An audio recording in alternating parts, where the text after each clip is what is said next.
ಈ ಡಿ.ಕೆ. ಶಿವಕುಮಾರ್ ಅವರು ಮುಖ್ಯಮಂತ್ರಿ ಆಗಬೇಕು ಅನ್ನೋ ಕೂಗು ಈ ಬಾರಿ ಹೆಚ್ಚಾಗಿ ಕೇಳಲಿಕ್ಕೆ ಪ್ರಾರಂಭವಾಗಿದ್ದು ನಿಮಗೆಲ್ಲ ನೆನಪಿದ್ರೆ ಡಿ.ಕೆ. ಸುರೇಶ್ ಅವರು ನಡೆಸಿದ ಅದೊಂದು ಪತ್ರಿಕಾಗೋಷ್ಠಿ ನಂತರದಲ್ಲಿ 2.5 ವರ್ಷ ಆಗೋ ಮುಹೂರ್ತವನ್ನೇ ಕಾದು ಕುಳಿತವರಂತೆ ಕರೆಕ್ಟ್ ಆಗಿ ಸರ್ಕಾರ ರಚನೆಯಾಗಿ 2.5 ವರ್ಷಕ್ಕೆ ಅದೇ ದಿನವೇ ಪತ್ರಿಕಾಗೋಷ್ಠಿಯನ್ನ ನಡೆಸಿದ ಮಾಜಿ ಸಂಸದ ಡಿ.ಕೆ. ಸುರೇಶ್ ಅವರು ಕೊಟ್ಟ ಮಾತನ್ನ ನೆನಪು ಮಾಡೋ ಪ್ರಯತ್ನವನ್ನ ಮಾಡಿದ್ರು. ಅಲ್ಲಿಗೆ ಡಿ.ಕೆ. ಶಿವಕುಮಾರ್ ಅವರಿಗೆ ಪಟ್ಟ ಕಟ್ಟುವ ಸಮಯ ಹತ್ತಿರ ಬಂದಿದೆ ಅನ್ನೋ ರಣಕಹಳೆಯನ್ನ ಮೊಳಗಿಸಿದ್ದೆ ಡಿ.ಕೆ.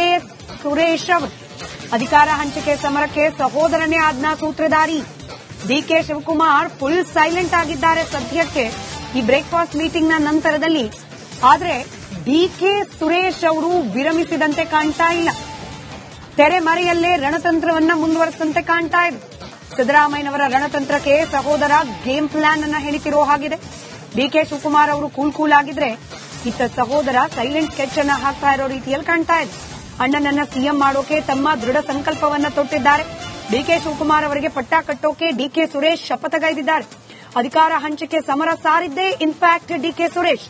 ಕೊಟ್ಟ ಮಾತನ್ನ ಸಿಎಂಗೆ ನೆನಪಿಸಿದ್ದೇ ಡಿ.ಕೆ. ಸುರೇಶ್.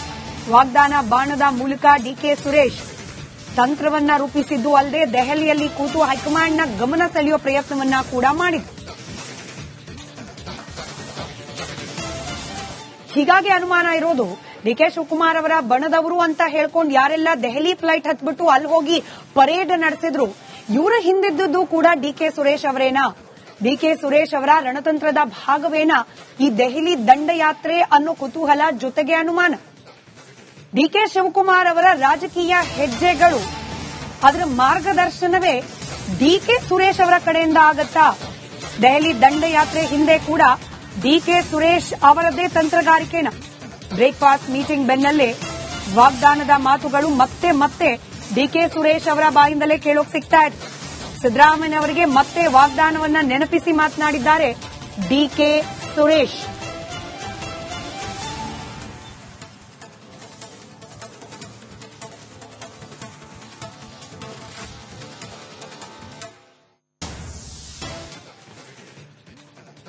ಇನ್ನು ಎಂದಿನಂತೆ ಇವತ್ತು ಕೂಡ ಪವರ್ ಪಾಲಿಟಿಕ್ಸ್ ನಲ್ಲಿ ಈ ದಿನದ ರಾಜಕೀಯ ವಿದ್ಯಮಾನಗಳ ಅಪ್ಡೇಟ್ಸ್ ಅನ್ನ ವಿಶ್ಲೇಷಣಾತ್ಮಕವಾಗಿ ವಿವರಿಸಲಿಕ್ಕೆ ನಮ್ಮ ಜೊತೆಯಲ್ಲಿ ಹಿರಿಯ ಪತ್ರಕರ್ತರಿದ್ದಾರೆ. ಹಿರಿಯ ಪತ್ರಕರ್ತರಾದ ರಾಘವ್ ಶರ್ಮಾ ನನ್ನ ಜೊತೆಯಲ್ಲಿ ನೇರ ಸಂಪರ್ಕದಲ್ಲಿದ್ದಾರೆ. ರಾಘವ್, ನಮಸ್ಕಾರ, ಕಾರ್ಯಕ್ರಮಕ್ಕೆ ಸ್ವಾಗತ. ಡಿ.ಕೆ. ಶಿವಕುಮಾರ್ ಅವರ ರಾಜಕೀಯ ಬೆನ್ನೆಲುಬು ಡಿ.ಕೆ. ಸುರೇಶ್ ಅನ್ನೋದು ಹಿಂದೆ ಕೂಡ ಅನೇಕ ಬಾರಿ ಪ್ರೂವ್ ಆಗಿದೆ. ಈ ಬಾರಿಯ ಈ ದೆಹಲಿ ಪರೇಡ್ ಹಾಗೆ ವಾಗ್ದಾನವನ್ನ ನೆನಪು ಮಾಡೋ ಪ್ರಯತ್ನ ಇದೆಲ್ಲವೂ ಕೂಡ ಶುರುವಾಗಿದ್ದೆ ಡಿ.ಕೆ. ಸುರೇಶ್ ಅವರಿಂದ. ಹೀಗಾಗಿ ಕುತೂಹಲ ಜೊತೆಗೆ ಅನುಮಾನ, ಡಿ.ಕೆ. ಶಿವಕುಮಾರ್ ಅವರೇನೋ ಇದೀಗ ತಣ್ಣಗ್ ಕಾಣ್ತಾ ಇದ್ದಾರೆ, ಬಟ್ ಡಿ.ಕೆ. ಸುರೇಶ್ ಅವರು ತಣ್ಣಗಾಗಿದ್ದಾರಾ ಅಂತ? ನಿಜ ನೋಡಿ, ಡಿ.ಕೆ. ಶಿವಕುಮಾರ್ ಅವರು ಕೂಡ ತಣ್ಣಗಾಗಿಲ್ಲ, ಡಿ.ಕೆ. ಸುರೇಶ್ ಅವರು ಕೂಡ ತಣ್ಣಗಾಗಿಲ್ಲ. ಅವರು ಇಬ್ರು ಕೂಡ ಇಬ್ಬರ ಜೊತೆಗೆ ತಮ್ಮ ಬೆಂಬಲಿಗ ಶಾಸಕರು ಮತ್ತೆ ಬೆಂಬಲಿಗ ತಂಡ ಏನಿದೆ ಎಲ್ಲರೂ ಕೂಡ ಈ ಬಾರಿ ಮುಖ್ಯಮಂತ್ರಿ ಸ್ಥಾನವನ್ನ ಅವಕಾಶವನ್ನ ಪಡೆದುಕೊಳ್ಳಲೇಬೇಕು.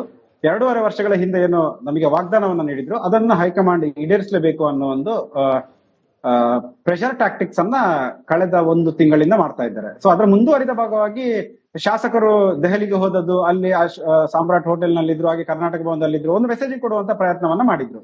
ಅದಾದಂತೆ ಡಿ.ಕೆ. ಸುರೇಶ್ ಅವರು ಕೂಡ ಮೊನ್ನೆ ದೆಹಲಿಗೆ ತೆರಳಿದ್ದಾರೆ, ನಿನ್ನೆ ವಾಪಸ್ ಆಗಿದ್ದಾರೆ. ಅಲ್ಲಿ ಹೈಕಮಾಂಡ್ ನ ನಾಯಕರನ್ನ ಭೇಟಿಯಾಗಿಲ್ಲ ನನಗೆ ಸಿಕ್ಕಿರುವಂತಹ ಮಾಹಿತಿ ಪ್ರಕಾರ. ಸುರ್ಜೇವಾಲಾ ಅವರು ಹರಿಯಾಣದಲ್ಲಿದ್ದಾರೆ, ಕೆ.ಸಿ. ವೇಣುಗೋಪಾಲ್ ಕೇರಳದಲ್ಲಿದ್ದಾರೆ. ರಾಹುಲ್ ಗಾಂಧಿ ಅಂತೂ ಡಿ.ಕೆ. ಶಿವಕುಮಾರ್ ಬಣದ ಯಾರನ್ನು ಕೂಡ ಇದುವರೆಗೆ ಭೇಟಿಯಾಗಿಲ್ಲ. ಹಿಂದೆ ಸಿದ್ದರಾಮಯ್ಯ ಅವರನ್ನ ಭೇಟಿಯಾದ್ರು, ಆದ್ರೆ ಡಿ.ಕೆ. ಶಿವಕುಮಾರ್ ಅವರು ಭೇಟಿಗೆ ಕಾಲಾವಕಾಶ ಕೇಳಿದ್ರು, ರಾಹುಲ್ ಗಾಂಧಿ ಅವರಿಂದ ಕಾಲಾವಕಾಶ ಸಿಕ್ಕಿರಲಿಲ್ಲ. ಬಹುಶಃ ಮುಂದಿನ ದಿನಗಳಲ್ಲಿ ಅವರನ್ನ ಭೇಟಿ ಆಗ್ಬಹುದು. ಅದಾದ ನಂತರ ಡಿ.ಕೆ. ಸುರೇಶ್ ಅವರು 1-2 ದಿನಗಳ ಪ್ರವಾಸಕ್ಕಾಗಿ ದೆಹಲಿಗೆ ತೆರಳಿದ್ರು. ಅವರು ಕೂಡ ಒಂದು ಪ್ರೆಷರ್ ಹಾಕುವಂತ ಮತ್ತೆ ಮೆಸೇಜಿಂಗ್ ಕೊಡುವಂತ ಒಂದು ಪ್ರಯತ್ನವನ್ನ ಮಾಡಿದ್ದಾರೆ. ನಿಮಗೆ ನೆನಪಿಸ್ಲಿಕ್ಕೆ ನಾನು ಹೇಳ್ತೇನೆ ಏನು ಹೇಳಿದ್ರೆ, 2023 ಯಾವಾಗ ಕಾಂಗ್ರೆಸ್ 136 ಸೀಟ್ಗಳು ಸಿಕ್ಕಿತ್ತು, ಆವಾಗಿಂದೇ ಡಿ.ಕೆ. ಶಿವಕುಮಾರ್ ಮುಖ್ಯಮಂತ್ರಿ ಸ್ಥಾನದ ಮೇಲೆ ಕಣ್ಣಿಟ್ಟಿದ್ರು ಮತ್ತೆ ಅದಕ್ಕಾಗಿ ಪ್ರಯತ್ನಗಳನ್ನ ಮಾಡಿದ್ರು. ಒಂದು ವಾರಗಳ ಕಾಲ ದೆಹಲಿಯಲ್ಲಿ ಹಗ್ಗ ಜಗ್ಗಾಟ ನಡೆದದನ್ನು ಕೂಡ ನಾವು ಸಾಕ್ಷಿಯಾಗಿದ್ದೆವು. ಆ ಸಂದರ್ಭದಲ್ಲಿ ಡಿ.ಕೆ. ಶಿವಕುಮಾರ್ ಅವರಿಗಿಂತ ಹೆಚ್ಚು ಸ್ಟ್ರಾಂಗ್ ಆಗಿ ತಮ್ಮ ಸೋದರನನ್ನ ಮುಖ್ಯಮಂತ್ರಿ ಮಾಡಬೇಕು ಅಂತ ಹಠ ಹಿಡಿದದ್ದು ಡಿ.ಕೆ. ಸುರೇಶ್ ಅವರು. ಯಾವುದೇ ಕಾರಣಕ್ಕೂ ನಾವು ಪಟ್ಟನ್ನು ಸಡಿಲಿಸಬಾರ್ದು, ಮತ್ತೆ ಮುಖ್ಯಮಂತ್ರಿ ಸ್ಥಾನಕ್ಕೆ ನಾವೇನು ಆರ್ಗ್ಯುಮೆಂಟ್ ಮಾಡ್ತಾ ಇದ್ದೇವೆ ಅದನ್ನ ಬಿಗಿಯಾಗಿ ಇಟ್ಕೊಳ್ಬೇಕು. ಹೈಕಮಾಂಡ್ ಕೂಡ ಒಂದು ಪ್ರಕಾರ ಸಂದೇಶವನ್ನು ಕೊಡಬೇಕು. ಯಾಕೆಂತ ಹೇಳಿದ್ರೆ ಪಕ್ಷವನ್ನ ಅಧಿಕಾರಕ್ಕೆ ತರೋದಲ್ಲಿ ಕೇವಲ ಸಿದ್ದರಾಮಯ್ಯ ಅವರ ರೋಲ್ ಪ್ಲೇ ಮಾತ್ರ ಅಲ್ಲ, ನಾವು ಕೂಡ ಸಂಘಟನಾತ್ಮಕವಾಗಿ ಕೆಲಸ ಮಾಡಿದ್ದೇವೆ. ಯಾವಾಗ ಇಡಿ ಸಿಬಿಐ ಕೇಸುಗಳನ್ನ ಅದರಲ್ಲಿ ಬೇಲ್ ತಗೊಂಡು ತಿಹಾರ್ ಜೈಲಿಂದ ಹೊರಗೆ ಬಂದ್ರು.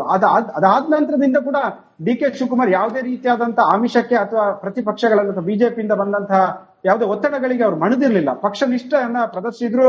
ರಾಜ್ಯ ಕೆಪಿಸಿಸಿ ಅಧ್ಯಕ್ಷರಾದ್ರು. ಪಕ್ಷ ಸಂಘಟನೆಯನ್ನು ದೊಡ್ಡ ಪ್ರಮಾಣದಲ್ಲಿ ಮಾಡಿದ್ರು. ಸಂಘಟನಾ ಚಾತುರ್ಯತೆಯನ್ನು ಕೂಡ ಚುನಾವಣೆಯಲ್ಲಿ ತೋರಿಸಿದ್ದಾರೆ.